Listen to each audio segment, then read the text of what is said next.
and the like. It's really a pleasure to have Michael Singh with us. We've talked before, he's been on campus before. We're calling event we did together for the Alexander Hamilton Society. Mike is the Lane Swig Senior Fellow and Managing Director of the Washington Institute for Near East Policy. And if you don't know, not only about Mike, but the Washington Institute for Near East Policy, the Executive Director is one of our very own Duke alum, Rob Setloff. And some of you may know his son Benji, who graduated here 2 years ago, was actually in one of my classes. So good roots there at the Washington Institute, good tradition. Mike also has had a very substantial career in government from 2005. He was the former senior director for Middle East Affairs at the National Security Council in the second Bush administration.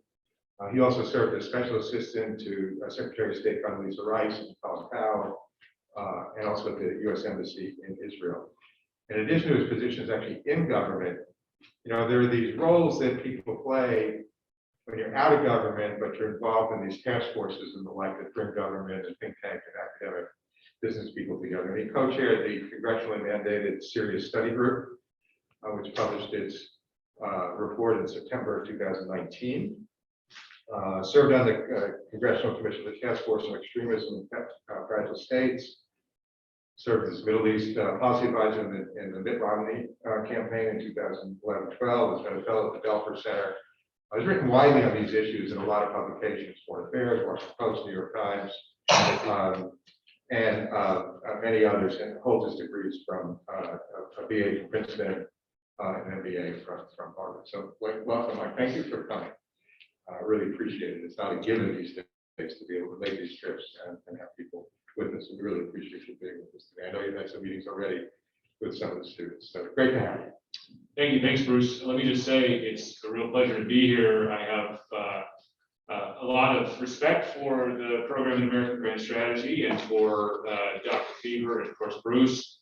The fact that you have Michelle, Flournoy, and Steve Hadley coming, I rarely accuse senior officials of being smart, but they're the smartest, a couple of the smartest in the business. So I sort of heartily endorse those events. But it's a real pleasure to be here. I think this is my first in-person panel discussion or of any kind since probably March of 2020. So thanks for having me.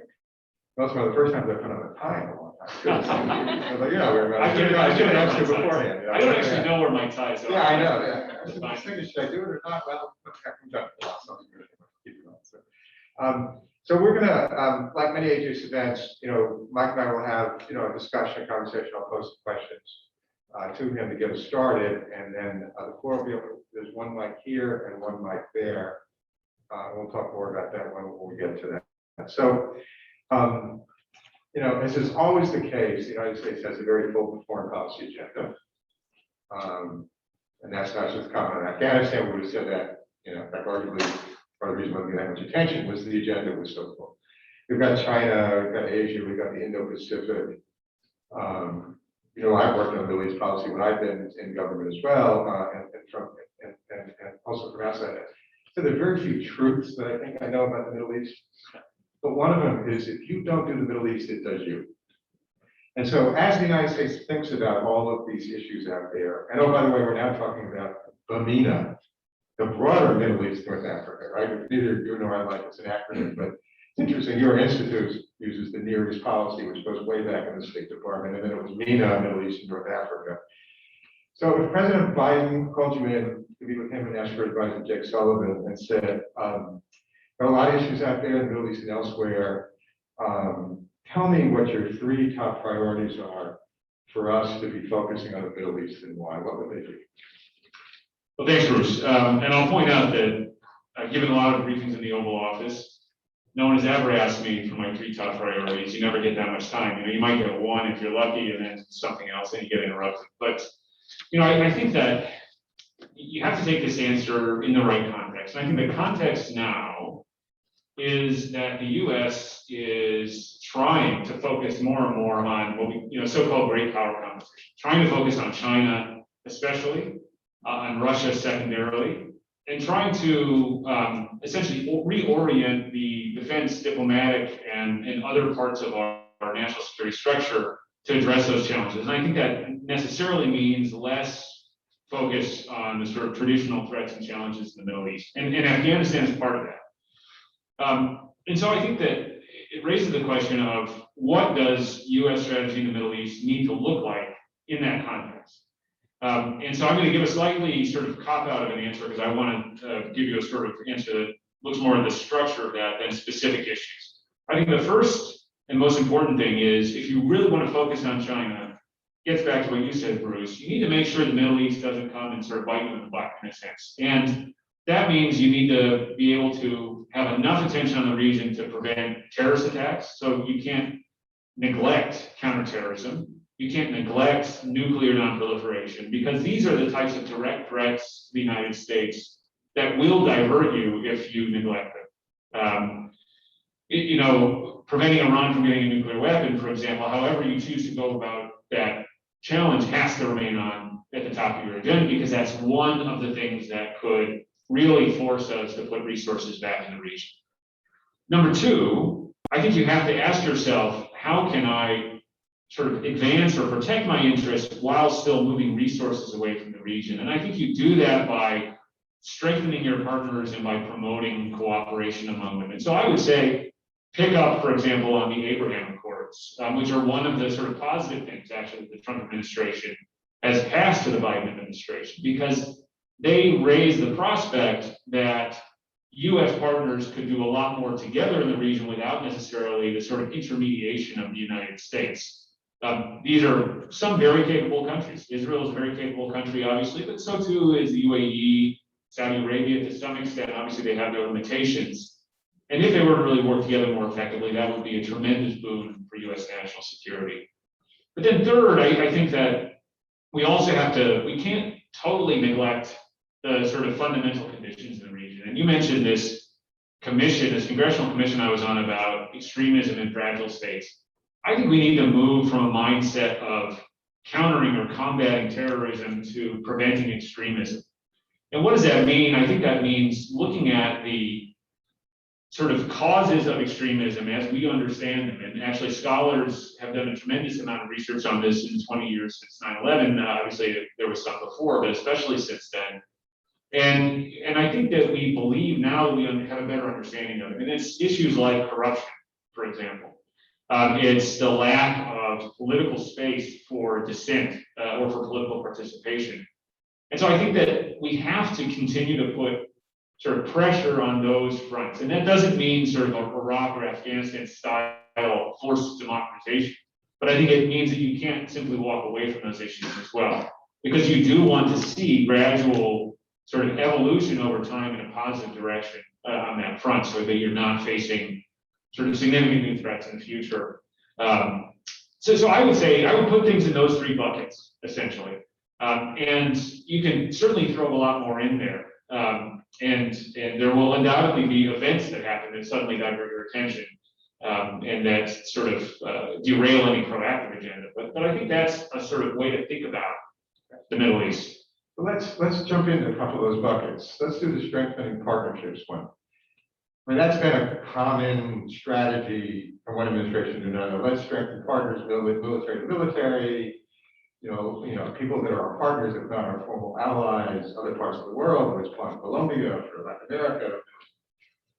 So let's take a partner like Saudi Arabia. Okay. How much of a partner is it?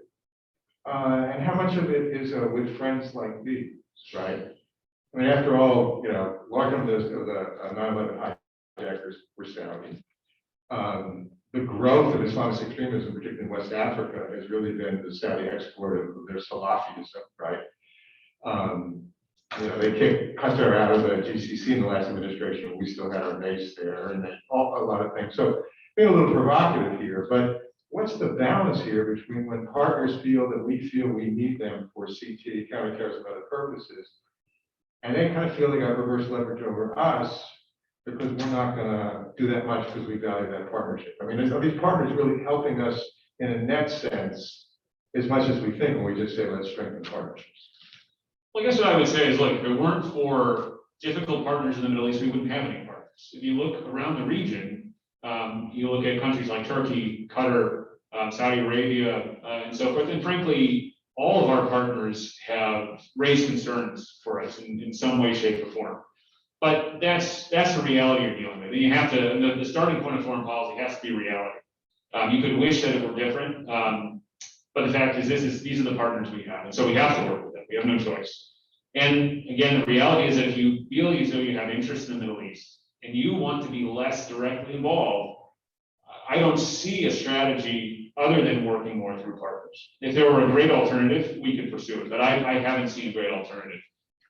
Maybe we could convince the Europeans to do more. I think that's probably even less likely, frankly, than getting our partners to do more. And so I think the question is, how can you work with these partners constructively to advance mutual interests despite those types of differences that you have? And you have to, I think, know where to draw the line, both because of questions of values, and you have to take into account the sort of reverse leverage question. So you have to be willing, I think, to entertain a little bit of risk in the partnerships. You can't, for example, be willing to sort of jump up and provide your partners whatever they want every time they tell you, well, we're going to go to the Russians and Chinese instead. You have to believe, essentially, these partners have reasons beyond that kind of immediate sort of short-term, market mentality to want a partnership with the United States, and so that they won't necessarily go and sort of partner with somebody else. If it were that easy for them to do it, then I would question really how strong and useful that partnership is. So I think that basically we have no choice. And so as you look at, say, the Saudis, the Emiratis, the Turks, and so forth, I think we have to try to address whatever obstacles we have in the relationships through diplomacy. I think that's not easy with any of those countries. Probably harder with Turkey and Saudi Arabia than many others. And you have to look for what are the areas of cooperation where we can work together today, and then how do we expand that for the future? And I think one way you expand it for the future is, again, by promoting connectivity between your partners, so that we are stepping back a little bit from these, not the relationships, but we're stepping back from direct involvement, providing assistance that's maybe more high-end or sort of specialized assistance. They're doing more themselves so that we don't necessarily have ownership of a lot of what's happening, and also collaborating with one another.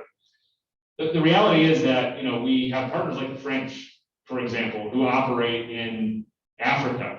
And when they do that, it advances American interests by, say, countering extremism. But we don't own what the French are doing. We don't feel a sense of responsibility for what they're doing. It's a partnership where they're acting in a way so that essentially we don't feel as though we have to. And I think that's what we would really like in the Middle East, is a network of partners who are doing things without direct American involvement that advance our interests. Yeah, I think that really fits the realities. Part of it is not just severing the partnership or having it, but sort of changing the dial. I mean, the Emiratis pulled out of Yemen before the Saudis did, right? It's sort of thinking for themselves on that. So one of our major partners is Israel, and it's long been a valued relationship between the United States and Israel. And Prime Minister Naftali Bennett made his visit to Washington last week and met with President Biden. And the sense one got from that meeting was there was agreement, to handle the relationship better, right? None of this kind of things that happened with Prime Minister Netanyahu diving deeply into American politics. When all Israelis get involved in American politics, we get involved in there.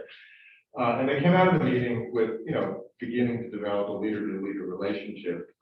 But they kind of also acknowledged that there are a number of issues in which there were differences in policy, right? The Palestinian issue, the Iran issue, a number of other issues. And it sort of reminds me of Biden's first trip to Europe. It was all where America's back. That's great, but what do you do next? So how do you see, the U.S.-Israel relationship going, say, in the next, 18 months to 2 years on these issues? That, can they be, you can't ignore the issues, right? Either one. I mean, you don't necessarily need to be absolute front burner, but what do you see is sort of the risks and the opportunities in the U.S.-Israel relationship? So look, I think that there is exactly this determination you mentioned, Bruce. I don't think any foreign relationship benefits when one country gets involved in the other's domestic politics, right? And I think that needs to be an understanding amongst allies that you deal state to state. You don't go around governments and sort of try to meddle, sort of with their politics. And of course, that's not to say states don't do it. But I think generally these relationships are better off when you don't, and the U.S.-Israel relationship is better off when that doesn't happen. Look, I think that when it comes to opportunities, we already see that as you cast about the Middle East for allies, per the last question, Israel is an ally where Israel can do things that benefit American interests that we then don't have to do. So, for example, countering Iran and Syria is something that we don't really want to put the American military in the position of doing that, yet we feel it's important. And it can't really be accomplished entirely through diplomatic or economic tools, even though those things are important. The fact that Israel will go do it, that they'll coordinate with Russia on it, is a tremendous benefit for the United States. And so as Israeli capabilities grow, as long as Israel operates carefully and sort of conservatively, and frankly, sometimes they're better on that front than we are, because their ambitions necessarily have to be a little bit more modest than our own, then I think that's an opportunity for the United States. I think on Iran is going to continue to be a very difficult issue, but one where we have rough strategic alignment. We agree on the threat that Iran poses. We agree on essentially the objective we have with respect to Iran. We don't always agree on how to accomplish that. So, the Biden administration and the Bennett administration will start with this sort of basic disagreement over the 2015 Iran nuclear deal, the JCPOA. It's not clear how relevant that disagreement is because so far the Iranians haven't been willing to cover that. And so I think here you're going to have actually a sort of open-ended discussion about what is Plan B. Since it doesn't look like the JCPOA at this stage is going to be revived, that's not a sort of final determination yet, but that's how it looks. Where do we go from here? What is the so-called red line where one or both of us would have to consider military action? Is there such a red line, and if so, what is it? I don't think there's very clear answers to these questions at this point, either on the Plan B or the red line questions. And so that will require a lot of consultations. And I think that what we're hearing from Prime Minister Bennett in his comments is that he's determined that that consultation should take place behind closed doors without the public posturing that we've seen in the past in the relationship. I think what's most concerning to me are those areas where there simply isn't strategic alignment. And the top one of those is China. The United States sees China as our top challenge or threat. Israel does not see China as a threat for the most part. They see China as an opportunity for them, especially an economic opportunity, but also to some extent a diplomatic opportunity, because of course Israel is always wary about diplomatic isolation, even though it's actually made great strides in recent years in terms of its international relationships. And there really is, I think, simply a mismatch in the way the US and Israel see China. And it's been a growing bilateral irritant. It was probably the most contentious issue between Israel and the United States under the Trump administration. And I think that will continue to be the case going forward. That, I think, requires, first and foremost, a sort of fundamental analytical exchange, trying to get on the same page to the extent we can with respect to this issue, or at least communicate in a clearer way sort of our concerns. That's tough to do in part because our views and policies are changing so rapidly that it's hard for our foreign partners, I think, sometimes to understand them. I mean, the speed with which the China issue has changed in the discourse in Washington is, I think, unlike almost anything before it, or anything since 9/11, let's say, in the way we talk about terrorism. But it also requires analysts who have an understanding of both issues, of the Middle East and China. And we're actually not very strong on that right now. And we need to get stronger. Even after we have those conversations, we simply won't necessarily see eye to eye because, the set of interests the United States has with China is very different than that Israel has. And we'll need to find a way to sort of get along on that issue. That's true of all of our partners in the region, UAE, Saudi Arabia, especially. But I think it's most important with Israel because of the closeness of the relationship and the essentially strategic advantages that Israel can offer to China if there isn't some limitation on that relationship. Yeah, that's really interesting. Let's talk about that more because it's less obvious than some of the other issues. Sure. It's a really good point you make because there was that controversy where Israel contracted with China to manage the port of Haifa. And the Sixth Fleet comes in there and there was concern about communications and espionage and stuff. And they're big trade partners right now in both directions. The Chinese like some Israeli technology and Israel likes Chinese investment. So sort of open up there, why would it necessarily be against US interests if China develops some relationship with Israel? They're not going to supplant us. with the Emirates, with others, with Egypt, which they have strategic cooperation, and had a stake in the region, for a degree of stability, that would in some ways not necessarily be, we wouldn't necessarily reject, would complement those. Is it necessarily, is there a zero-sum thinking in Washington that anything that China gains is bad for the United States? Is there a way that it actually could, sort of be net positive for the United States, especially with this? So I think yes is the answer to that. I don't think the thinking is zero sum. I mean, for some people it is. I think overall it's not. I think there are three big concerns. It's not that I think policymakers in Washington think that our partners shouldn't have economic relationships with China. The United States has a tremendous economic relationship with China. And to be fair, we struggle to get our own states and localities and so forth to do things like not buy commercial drones from China. The Defense Department keeps putting out, for example, notices that a Chinese firm called DJI, which has an 80% share of the commercial drone market, is not a safe company to buy from, and yet states and localities and agribusiness and so forth keep doing. So I think we have to start by acknowledging that we have our own challenges domestically in this regard, and we can't dictate to our own population any more than we can dictate to foreign countries. So no, I think there's not a view that you can't have an economic relationship with China. Even if that was the view, it's completely unrealistic. The reality is that for most countries in the Middle East, their trade with China is the fastest growing element of their foreign trade, and in many cases has overtaken that with Europe or the United States, especially when it comes to, for example, oil exports. There is the growth in oil demand in the world going forward is going to come from Asia and from China especially, not from Europe and the United States. It's a reality that will affect the strategic landscape that we simply have to accept. But there are three big issues, I think. One is, when it comes to the infrastructure investment, I think it's not necessarily just about each individual investment that China makes. Is it a big deal that Shanghai International Port Group, a Chinese state-owned entity, will operate the container port in Haifa?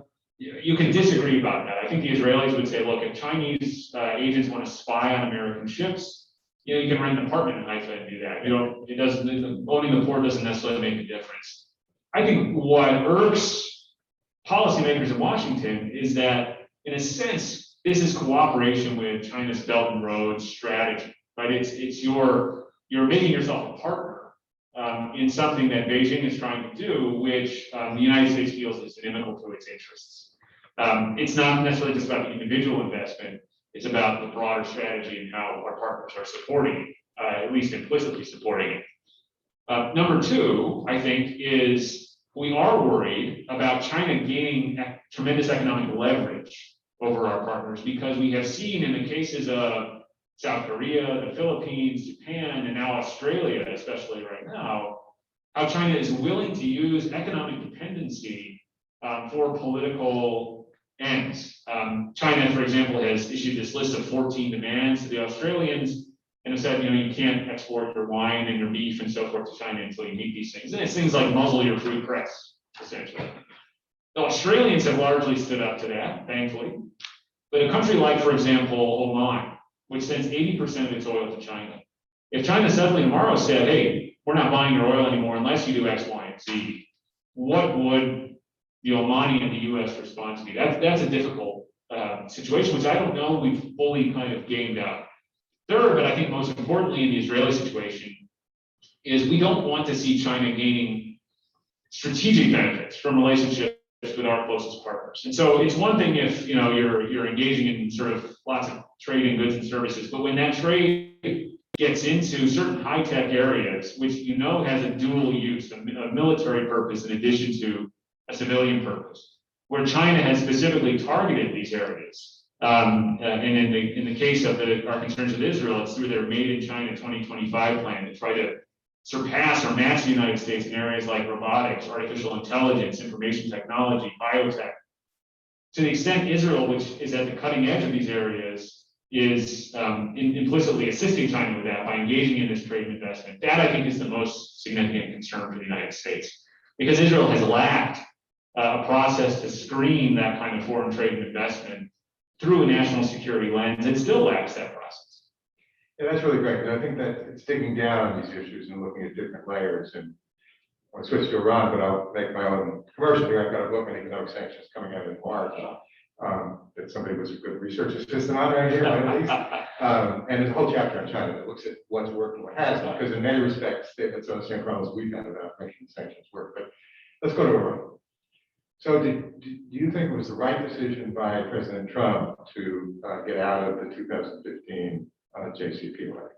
No, I don't. I mean, look, I was a critic of the JCPOA, and I still think the JCPOA has its flaws. But the right policy, I think, for President Trump would have been actually the one that he was pursuing in the first year or so of his administration, which was to try to use the threat to withdraw to persuade allies to do certain things to strengthen the agreement. I think they were 99% of the way there when the U.S. withdrew, and I think that's a shame, because what we saw is we withdrew without a real clear plan for what would come next. And whether it's Afghanistan, Iran, or anything else, when you take that kind of policy action without really a clear sense of what is the next step, it rarely goes well. And I think what we found was we quickly found ourselves isolated. We quickly found ourselves with this policy of simply economic sanctions, which the Iranians were content to wait out. And it really didn't advance American interests. And what we saw was instead Iran's nuclear program advanced. And so whatever you think of the JCPOA, I don't think you can look at that and say that was the right decision for American national security to withdraw from the agreement at that time. Without, again, getting allies on board, without a clear plan B, without the effort first to try to fix the agreement. But in any case, now we are where we are, right? I mean, that's now in a sense ancient history. And the Biden administration has to decide, do you go back, which obviously was President Biden's preference. I'm also not in favor of going back. It doesn't seem like that's even possible now. And so what do you do today, I think is a tough but also the most relevant question. So that's where I want to go. What would be, again, we know obviously it requires the Iranians being willing to make the deal. So in between that they won't agree to anything, and we can get sort of everything we want. What would be the key components of a deal on the nuclear and any other related issues that would allow you to support it? So my own view is that whatever deal we make with the Iranians should be not a comprehensive deal, not because it wouldn't be great to have to get the Iranians to agree not to do all the things we don't want them to do, but because I don't think it's possible, and I worry that actually even trying to negotiate it would actually undermine us in certain ways. Once we sit down across the table with the Iranians and start negotiating the fate of Syria, Lebanon, and so forth, I think that actually is a win for the Iranians when we do that. So I do think that any deal should be limited to the nuclear and missile front. But I add missile in there in part because I think that you can't really extricate those two topics. And it's not to say that every missile issue should be covered, but I think you can't really separate the nuclear missile issues entirely. And I think the problems with the JCPOA, I think from the point of view of critics and from my point of view were, number one, that it didn't do what we needed it to do on the nuclear and missile front to ensure that Iran could not use the time provided by the JCPOA to perfect or advance its nuclear program. And so you would want to see tighter restrictions to accomplish that goal. So limitations, for example, on advanced centrifuge R&D that go beyond what were in the JCPOA. Limitations on Iran's development of long-range missiles, especially development that might lead to an ICBM, an intercontinental ballistic missile. Stronger inspection regimes, so we don't have this phenomenon that we had, for example, with the Israeli so-called nuclear archives, where information came to light and then 18 to 24 months passes before the IAEA can get access to the sites in question. To me, those are all key ingredients to just ensuring that we really have put a halt as sort of surely as we can to the nuclear program.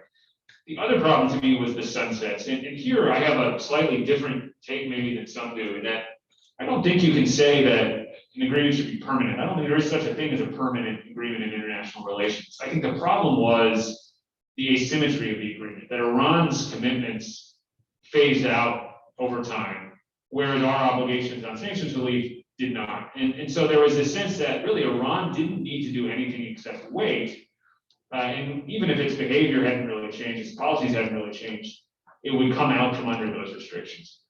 I do think that we should look for other models for that. And one model which intrigues me, although I'm only sort of at the beginning of thinking about this, is more of the sort of arms control model, where you have an agreement which is actually shorter in duration and expires for both sides at some defined period if it's not superseded or extended.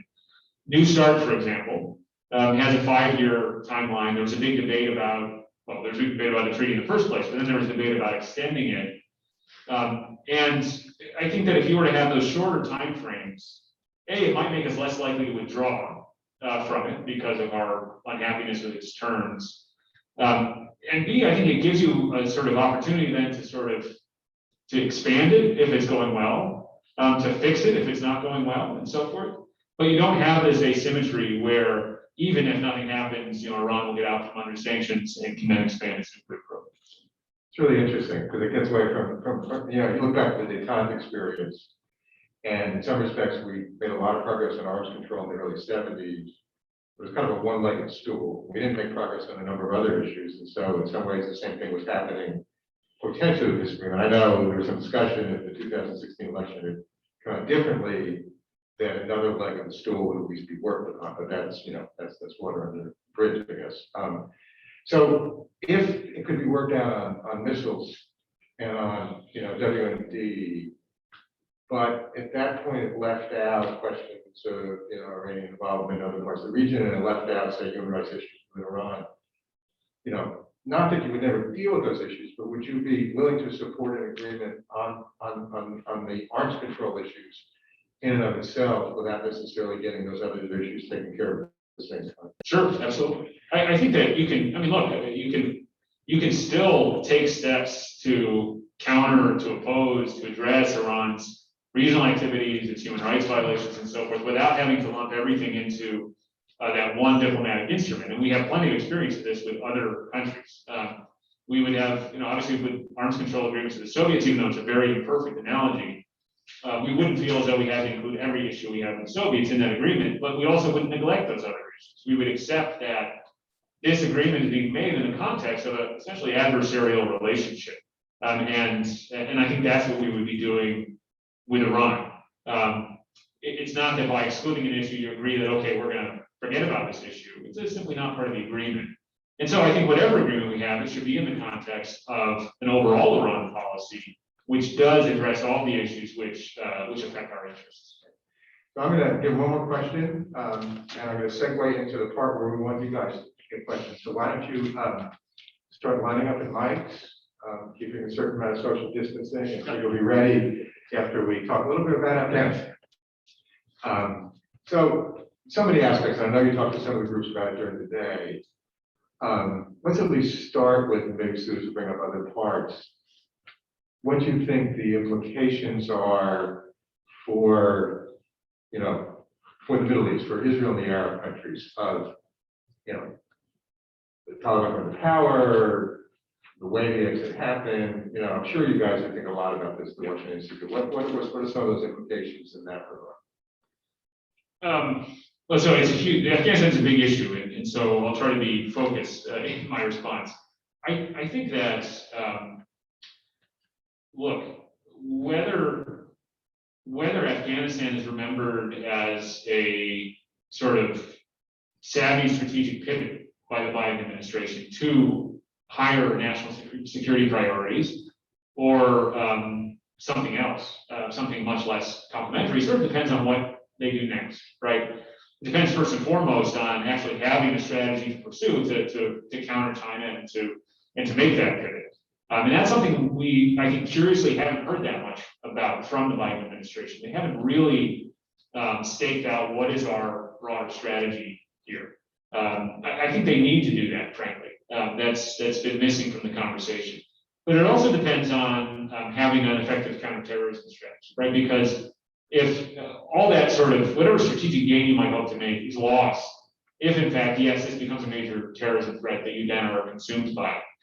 In terms of how other countries will look at it, I think most of the countries in the Middle East, first and foremost, aren't surprised by this, because we have been projecting, we have been sort of saying, projecting, implying for years now, since the Obama administration, that we really want to decrease our involvement in these types of conflicts and in the Middle East specifically. And so no one will be shocked that finally we're withdrawing from Afghanistan. Just as they wouldn't be shocked if we withdrew from other places, but they hope that we won't. That is not greeted with great happiness in the Middle East. They don't like to see the United States disengaging from the region. But at the same time, as I said, I think they've baked it in a sense to their expectations, and they should, because I think that inevitably, whether it's a Republican or Democratic administration, we will be less engaged in the Middle East compared to the last 20 years. And I think we have to be, because I think it is appropriate that we have different priorities now. I think there will be concern, frankly, about the way that this has been done, because it does not project American confidence and strength. It doesn't, there wasn't, I think, robust consultation with allies and so forth. And so I think it enhances this idea that America is less predictable or reliable in the past. And I don't like to overemphasize these questions of credibility. Obviously, credibility is a subject into which academics have done a tremendous amount of research. But my own anecdotal evidence or anecdotal experience overseas is that while the U.S. is still a sought-after ally, there is more unpredictability or uncertainty attached to U.S. policy now, and not just because of President Trump, but overall. And so I think that can be costly. It produces a tendency to hedge bets. It's not surprising at all if allies, think, well, we have to have our own independent policy towards this and that. And I think it also makes us incur costs to try to prove that we are reliable and that we are a good ally and so forth. And that is not necessarily something we want to be diverted by either. But how exactly it affects, say, Iran's calculations, I think we can only speculate. It's entirely possible that, the Iranians look at this and say, the United States really doesn't have the stomach for, military engagement in this region. They're not going to do this again. And so this idea that there's a military threat, we can discount that.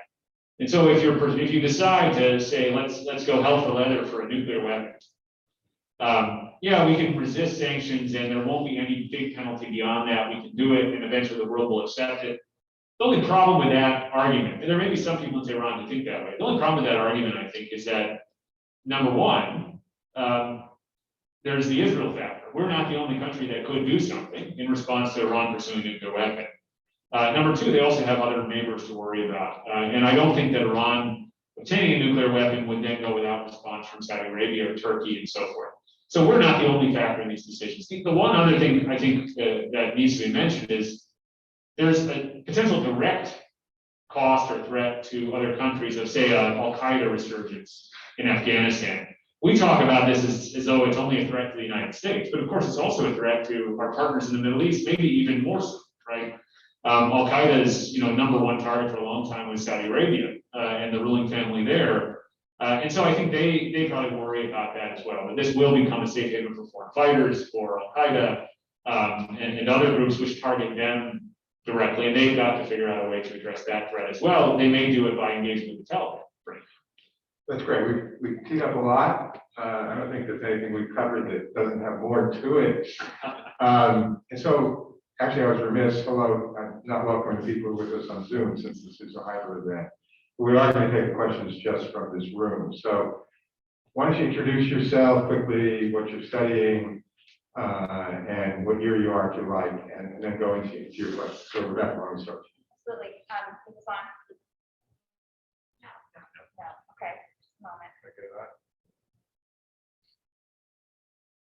Yeah. Is it? Okay.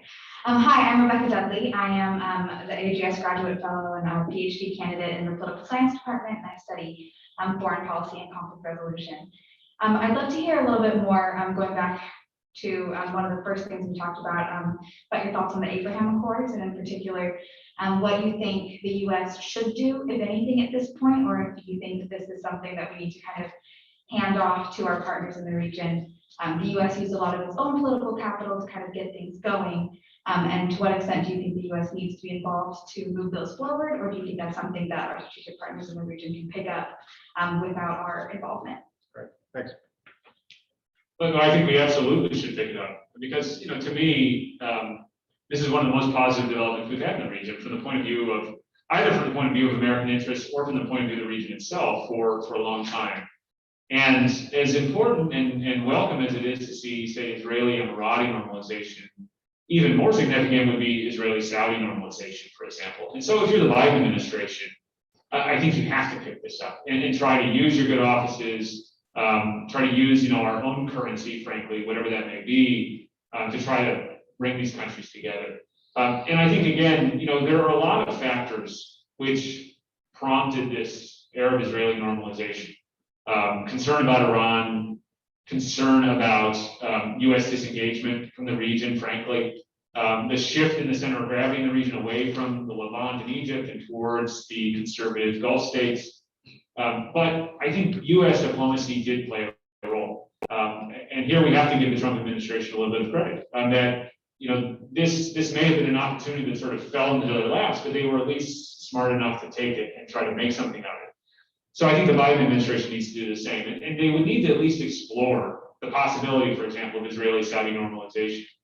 You start that, as a very practical matter, you start that by talking to your predecessors, right? Which in Washington is a hard ask often because, there's no love lost, obviously, between these two administrations. But they need to do that. Where were you on Israeli-Saudi normalization? What did you do? What were the obstacles?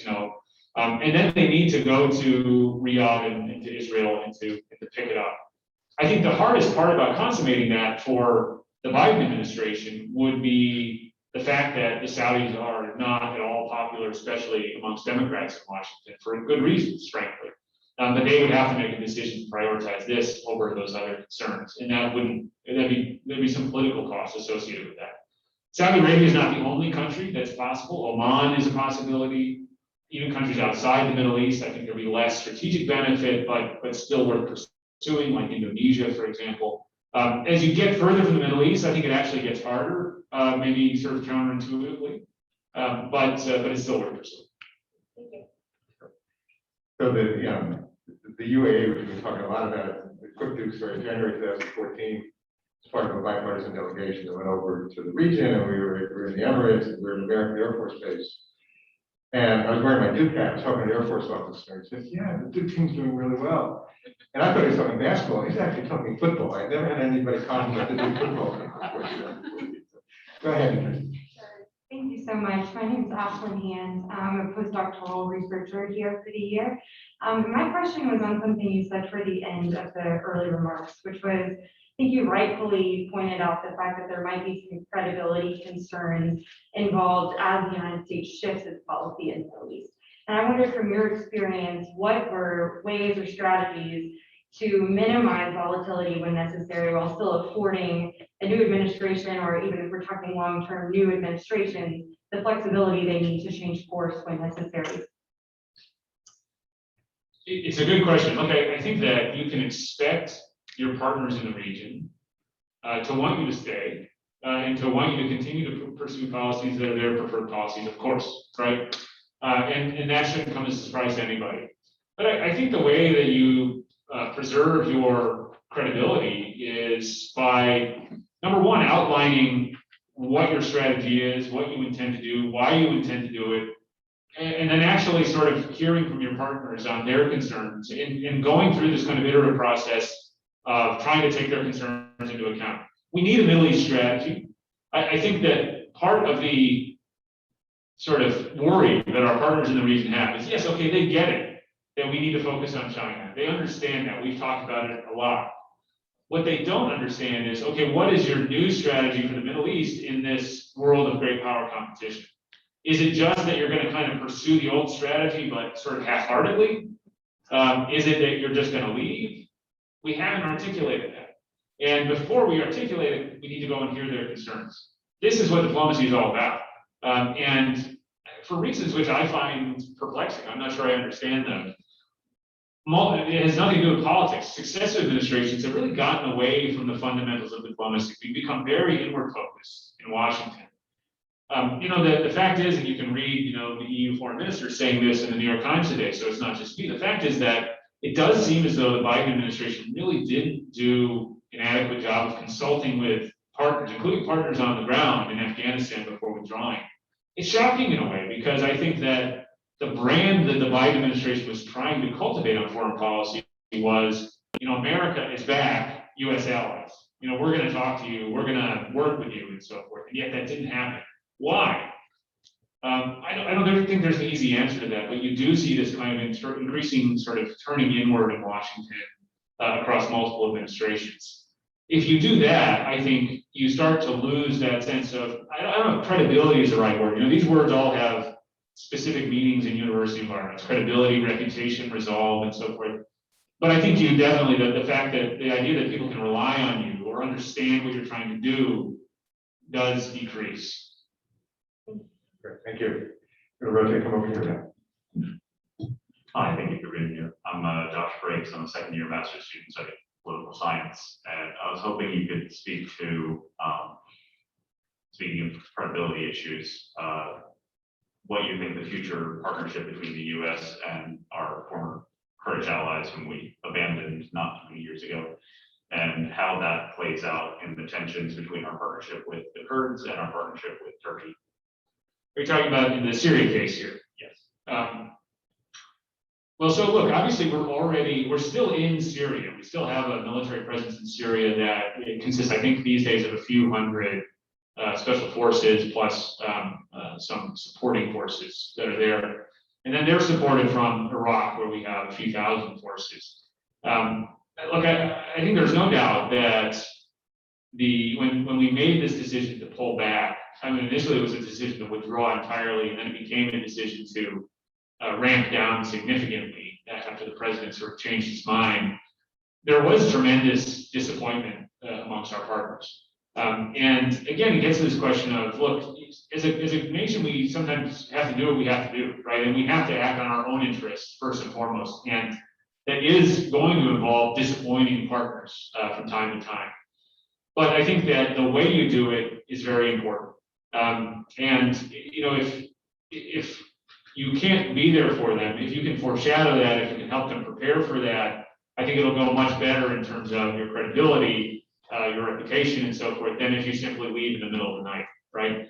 And this is, I think, the problem we're encountering, again, repeatedly across multiple administrations, which is puzzling. And maybe it just represents this kind of Washington-centric focus, where we're not really taking into account the fact that the rest of the world, is affected and really is paying attention in a sense. I think in Syria right now, it's just not clear entirely what the Biden administration's policy will be. They haven't spoken much about it. Right now, it seems like really a continuation of the Trump administration's policy. But it's hard to see much changing right now, frankly, in Syria. It seems like there is this kind of rough status quo.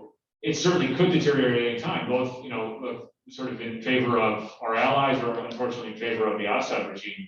But I think what the Biden administration really needs to do is they need to formulate what is their Syria strategy, take into account the views of the allies, and then articulate that. We haven't seen that yet. Thank you. Yes, sir. Yeah, hi, my name is Keel Lamar. I'm junior studying political science. And my question was, you talk a lot about how U.S. foreign policy has shifted towards sort of great power conflict with China in the Middle East. And that's what my question would be. Do you think there are places where U.S. and Chinese interests align in the Middle East, especially regarding things like counterterrorism or political stability? So yes and no. I think that if you were to just do a diagram of here are U.S. interests, here are Chinese interests, you would find a lot of the same entries in both columns. Counterterrorism, for example. But when interests align, it doesn't always lead to cooperation naturally. Sometimes it leads to competition, right? I mean, for example, you can imagine two countries that are both big energy consumers might actually be competitive when those interests align rather than cooperative, or maybe some mix of cooperation and competition. But also the strategies that the countries pursue to advance their interests is quite important. And here, for example, let's just take counterterrorism as an example. The US and China are quite different because for the United States, I think we have generally opposed terrorism of any kind, whether it's terrorism that specifically targets the United States or not. If you look at the list of foreign terrorist organizations designated by the United States, it's quite long. And it doesn't just include those that have mounted attacks on Americans. For China, terrorism is part of what they call the three evils. And one of the other of those three evils is ethnic separatism within China. And so they're really interested in the confluence of these things. They're mainly focused on terrorist groups which they worry could sort of operate in Western China, recruit foreign fighters from China and so forth. So ISIS, Al-Qaeda, for example, far less interested in terrorist groups like Hamas, Hezbollah, and so forth, which don't have that potential for, in their view, of attacking China or being involved in China. Obviously, that's not the way we look at it. We look at the solution or the sort of prescription for dealing with terrorism quite differently as well. I think, as I was mentioning before, I think American scholars largely feel as though the most important sort of factors that drive extremism are things like, yes, ideology, the ideology of the groups, but also things like corruption, lack of political space, and so forth. That isn't the way generally that China sees it, in part because those types of solutions are anathema for a regime which doesn't allow those things for the most part in their own country. And so instead, they tend to focus on economic development as an answer to terrorism. Spend money on big development projects and so forth, whether it's in their own country or overseas. I don't think the United States would believe that that's an effective strategy for combating extremism overseas. So even though you could identify this alignment of interest, you can't identify a sort of strategic alignment in terms of how to address it. And that's true for a lot of different sort of overlapping interests that US and China have in this region and elsewhere. Plus, on top of all of this is all happening against the backdrop of a deepening US-China rivalry. And that makes any kind of cooperation, even when you could identify an opportunity for it, quite difficult because there's mistrust, there's worry about sort of giving your adversary an advantage and so forth. And in a sense, you have to balance. Like take China, for example. China in the Middle East is balancing its direct interest in the Middle East against some global interests, which may, where Middle Eastern events may come into it. For example, their desire to counter the United States. Increasingly, that sort of counter the United States lens, I think, becomes the dominant one over the regional interests, if you know what I mean. And so that again makes cooperation more difficult. Thank you. Thank you. I'm going to start piggybacking questions, taking two at a time, just to manage them, and you can. I'm trying to be short with my answer. That's okay. The answers are tough issues, so why don't we take two over here, and then we'll give Mike a chance to respond. Hi, my name is Deborah. I'm a junior studying public policy and history, and you mentioned that the Israeli-China relationship was one of the biggest challenges facing the U.S.-Israel relationship going forward. How would you suggest the United States navigate the diverging interests of the United States and Israel as concerns China? Thank you. Let's take the other question. Yeah, Jacob Argue, second year Master of Public Policy student. Just two-part real quick. What significance does the moving the embassy to Jerusalem have for the region? And then also, if we have no alternative to these partners in the Middle East, for example, in Saudi Arabia, if we have a red line for Iran, what's the red line for Saudi Arabia where we say we can no longer be partners? What are yours? On the first question, how do we approach the divergences between the US and Israel over China? I think we have to approach this in three parts. Number one, we have to get our own strategy in place. And we have to then sort of be able to articulate that to others. And I think this is the hardest part for us right now, is that we've really identified a threat or a challenge from China. I don't think we've really identified our strategy for tackling it.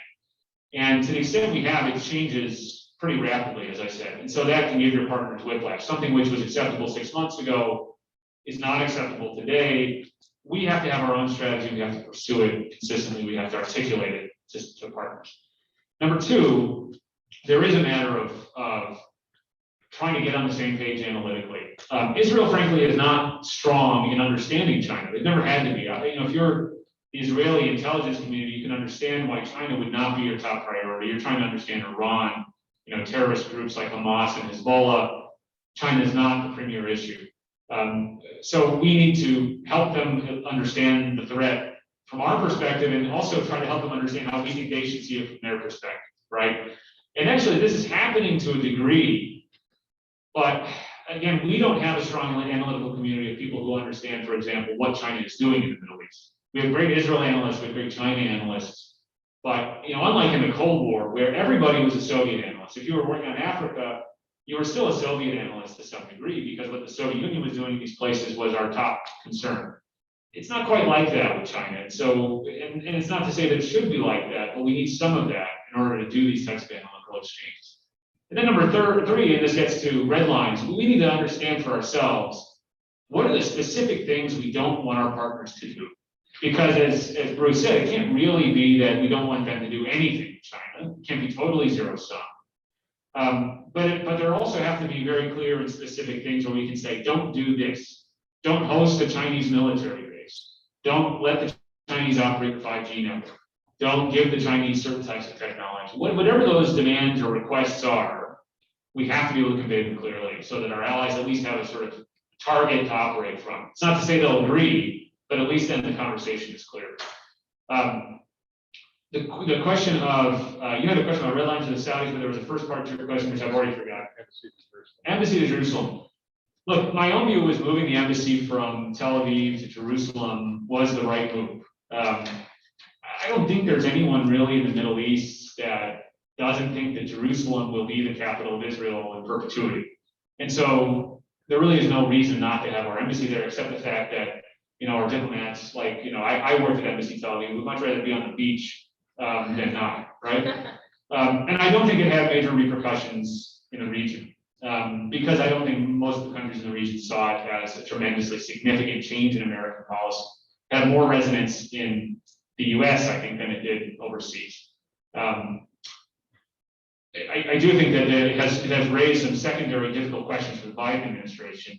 For example, reopening a Palestinian consulate, which is something they said they want to do. But that gets a bit down in the weeds. Look, for our partners in the region, we talk about red lines. I think we as a country, as a national security apparatus, need to decide what are our priorities in the region, right? And you can't say that everything is a priority, because then you're making impossible requests of your partners. And so here it gets to the question of, for example, selling F-35s to the UAE, which is something that we have said we would do. What are the things that UAE could do to make us reconsider that decision? Is it military cooperation with Russia and China? Is it, something related to human rights? Is it something related to another issue in the region? If it's all of them, that's going to make our foreign policy pretty difficult to execute. So we have to have priorities. I don't think that we have a clear sense yet of what the Biden administration's priorities are. I think we actually had a clear sense from the Trump administration. For them, it was, Russia and China, and the other stuff was secondary, Iran as well. But I think the Biden administration will need to decide for itself, what are its top priorities in the region, and that's going to require some tough trade-offs. Great. Come over here. Hi, thank you. My name is Shivam. I'm a freshman, potentially studying political science here. My question is, how do you see the United States retreating out of Afghanistan impacting their Indo-Pacific strategy to contain China? And why do you think the United States doesn't think that economic development is not a way to combat religious fundamentalism when economic insecurity is one of the factors that pushes people to those extreme ideologies? So on the second part of your, Let's get to the second. I'm sorry. Hi, my name is Grant. My question is pretty different. I'm a freshman. My first public policy class, we talked about the differences between strategy and tactics. So my question is, on the ground in Afghanistan, I understand that the Biden administration is looking at the overall strategy of exiting the country. Who has more responsibility for the tactics of something like pulling out of Bagram Air Force Base in the middle of the night? Is that Biden, or is that the Pentagon? So on the first question, when I say, so it's not to say economic issues aren't important in terms of extremism, but I think what we would say is that extremism isn't caused by poverty, for example. It's not as though poor people are more likely to become extremists than other people. I mean, there's lots of anecdotal evidence for that, and I think researchers have concluded as well. That's not to say that there aren't economic factors. For example, corruption is a big one, I think. This sense of economic injustice, for example, or a sense of political injustice. I think that, again, without getting too down in the weeds, there is this divergence between how China sees those issues and how the United States sees those issues. The first part of your question was, again, remind me, I'm sorry, my memory is terrible. This is why this sort of two question at a time thing is a big ask for me. It was about how a retreat out of Afghanistan would affect the Indo-Pacific strategy to continue China. Well, that's a sort of debatable topic, and it's being debated now. I think that the Biden administration would say that you have to get out of Afghanistan because you want to pivot to or focus on the Indo-Pacific. That we have, this is an example of the kind of tough decision that you need to make to really execute this shift in strategy. And I think it's a defensible position to take, but it'll really depend on two things. Number one, are they actually going to make that pivot? Because again, so far, we just haven't heard that much about what is the broader strategy that this fits into. And if I were to sort of give the president advice, I would say he should talk more about that. You know, instead of saying, well, I did this because this war wasn't working or because Trump made this deal, talk about it in a more affirmative sense of how does this fit into a broader vision for American strategy. But number two, I would say this only works if, number one, we don't now become consumed with the kind of consequences of a poorly managed withdrawal. If this is what occupies everyone's attention at the Pentagon, the White House, and so forth, then you don't have the bandwidth to now start making, you know, all of your decisions about China and so forth. And number two, if we actually have in place a strategy to address the very real interests that we still do have in this part of the world, especially counterterrorism, because if you do have this sort of worst case scenario where you have terrorist resurgence in Afghanistan, and then you have to start worrying about attacks on U.S. interests, that too will divert you from dealing with other priorities, right? So it could be that this becomes a part of a sort of smart strategic shift, but it also could be that it actually detracts from those other priorities, if not managed well. And so it's all about what we do from here, I think. As to the question about whose responsibility is it, right? There's no easy answer to that question because, look, really this is, you know, Peter Fever should get up and answer this question. He's more qualified than I am. But at the end of the day, you know, the military doesn't sit on the National Security Council. It plays an advisory role, right? It's the chairman of the Joint Chiefs of Staff and all the sort of other folks who work in the military are there to give you their best military advice, depending on what it is you want to do. And so they're not out there saying, here's what our policy should be. They're saying, given the policy objectives you have, here's what the military can offer as our advice. And so it's hard to answer this question because without knowing how those conversations went, it's hard to know, you know, was the military advice poor, or was it that the policy objectives made the sort of military result inevitable in a sense? I will say that, you know, where this really comes down, I think, is number one, the Secretary of Defense. I think the Secretary of Defense has to be able to look at what and OSD in general, the Office of the Secretary of Defense, has to be able to look at what the military is providing through a policy lens and say, does this make sense? You know, are we being sold a bill of goods? You know, are we kind of, you know, being led by the nose here a little bit by the military? And if not, tell them to go back and sort of redo their homework. Number two, the National Security Advisor and the national security process, because, you know, it's at the NSC where I worked, where Dr. Fever worked, where you have to make sure that the State Department, Defense Department, and so forth are all coordinated, and that all of our policy instruments are kind of working in concert. You know, you can't necessarily expect state and DoD to go off and talk to each other and work out a plan that addresses both of our military and our civilian and diplomatic equities. That happens at the NSC. That's what the NSC is there for.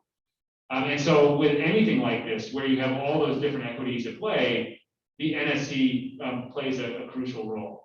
And this is not to say that to blame anyone. I actually am not steeped in sort of what exactly was going on here with Afghanistan. And so I certainly wouldn't be one to cast blame.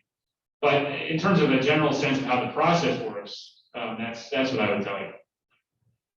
So I'm gonna take two over here and two over there, and then we may run out of time. Apologies to the others. That you can come up afterwards, catch Mike for quick questions. So you two guys, and then we'll come to.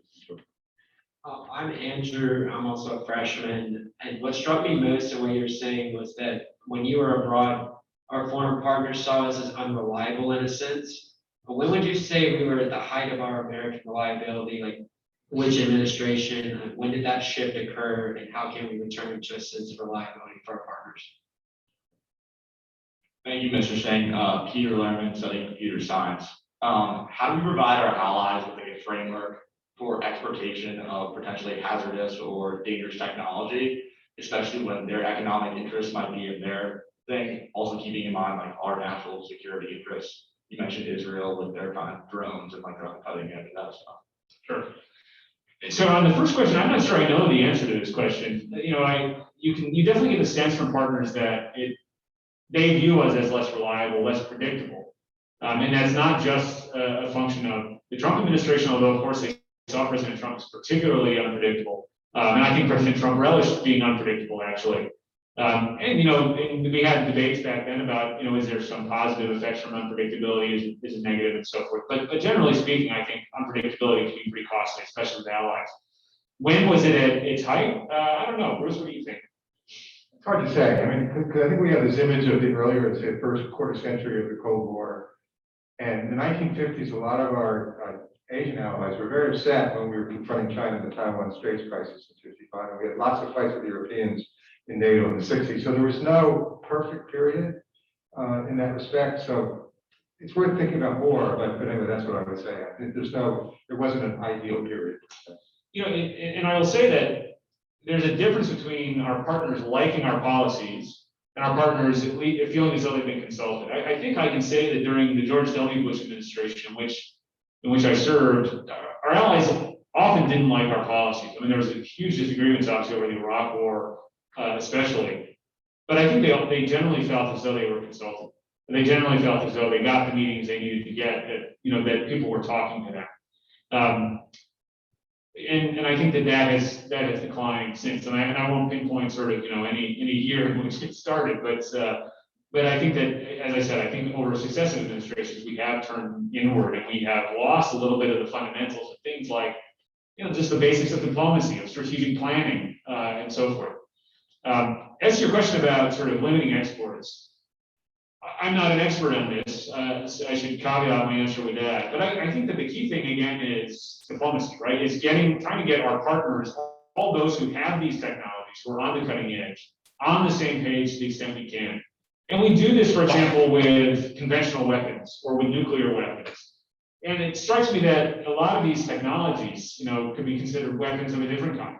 And so why should we not try to control their export as much as we do other types of weapons? I think it would be much easier to do in a multilateral framework than to do sort of case by case, one by one with this or that partner, because of course they would feel as though if we're asking them but not someone else to limit themselves, and then they're taking it, then they're sort of at an economic disadvantage, as you said. And so I think we need to do it together. And different people have proposed different formats for this. So Richard Fontaine and Jerry Cohen, for example, in a Foreign Affairs article, proposed a sort of a group of technology powers. It's sort of like the G7, but I don't know what they called it. It was a T something, a number after it. I think that's basically the right approach. If we all agree on what are the most concerning technologies, and we all agree to impose limits on ourselves, then I think you don't have the sense of, well, we're losing out because we're not engaging in this trade, or at least not as much. So these will be our last two questions, and then we'll wrap.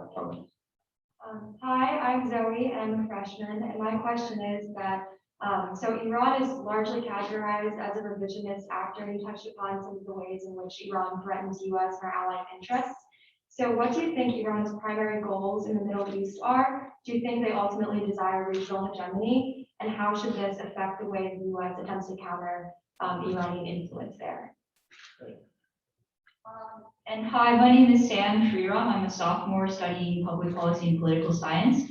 This is kind of different, but I wanted to go back to the counterterrorism bucket that you had mentioned. And I was wondering how the reinvention of the Taliban as a more political entity now could pose challenges to the resurgence of other extremist groups, and how not having an American foothold in the region, or as strong of an American foothold in the region, could complicate counterterrorism efforts?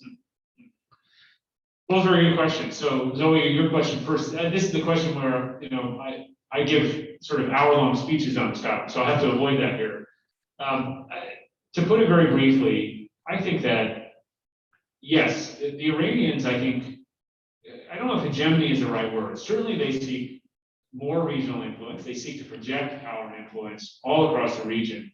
And I think they do this, one, because they do see themselves as the primary or premier power in the region, and maybe even slightly beyond the region. I think the Iranians actually tend to see themselves as sort of more in league with powers like India and Brazil and Russia and so forth. But what we also see from Iranian strategy is that Iran, when they're trying to project power and address threats, they don't have tremendous conventional capabilities, both because of their own history. There were these revolutionary instruments or revolutionary institutions that were set up to sort of weaken the conventional or sort of royalist institutions under the Shah. And that means that instead of, big armies with tanks and so forth, you get things like the Revolutionary Guards working through proxies and using asymmetric forms of power, both to project influence and to try to keep potential adversaries occupied far away from Iran's borders, right? And this is what makes Iran such a troublesome and different kind of power in the region, is that there are a lot of states in the Middle East that have rivalries with one another, but what we see from Iran is a lot of meddling in internal affairs of other countries, cultivating these proxy groups which are sort of transnational in nature, like Hezbollah or Shia militias that are drawn from Afghanistan and brought into the region. And that is, I think, particularly sort of troublesome kind of challenge for the United States and our partners in the region. The proliferation of very advanced and destructive technologies to these kinds of groups, not to states necessarily. How do we counter it? It's a big question, but I think you do it in partnership with your allies. You do it using all the tools that you have. And so one way to counter, for example, Iran's proliferation of missiles may be through diplomacy, but you're still going to have to do things like interdictions, intelligence sharing, economic sanctions, and so forth. You have to be willing to use all those different tools in concert to focus on that type of activity. I realize that's a very sort of cursory answer, but that's all I can do right now. On the counterterrorism question, look, I don't think anyone's really sure what to expect from the Taliban, but initial signs are not encouraging, right? Initial signs, we've seen the images of senior Al-Qaeda figures returning to Afghanistan. Certainly there are considerable terrorist elements within the Taliban. And so it's a big concern for the United States that Afghanistan is once again going to turn into a safe haven for anti-American terrorist groups. How we deal with that is a very tough question, because we talk about this over the horizon capability, but that's actually in practice much harder than it sounds when you just say the phrase, right? Over the horizon means operating from a significant distance at significant cost and sometimes risk. And so I think this will be a big challenge for the Biden administration going forward. They're going to need to develop a strategy where, if they need to, they can address terrorism threats in Afghanistan, break up, disrupt plots, as we do elsewhere, without the benefit of a partner on the ground. And usually, look, we have, contrary to a lot of what you've probably read in recent weeks, and as many of you guys know, we do have a military presence in lots of different countries around the world, in Africa, in the Middle East, usually very small, and usually working in concert with some local partner to address these kinds of groups. Because that doesn't look like it'll be possible in Afghanistan, you will need to do it over the horizon. How exactly they do that, with what tools, from what bases, and so forth, I think is something we need to hear more about. And so far, and maybe they have that plan and it's classified, or maybe they don't have a plan and they're working on it now. I hope they are, if they don't have it yet. So I first want to thank all of you. These were really good questions. They're thoughtful, substantive, not just the usual stuff off whatever online. It's a really good question. I want to thank you, Mike. You really covered an enormous range of issues and did it with really admirable depth that really, I think, were helpful for everybody here. So please join me in thanking Mike Singh.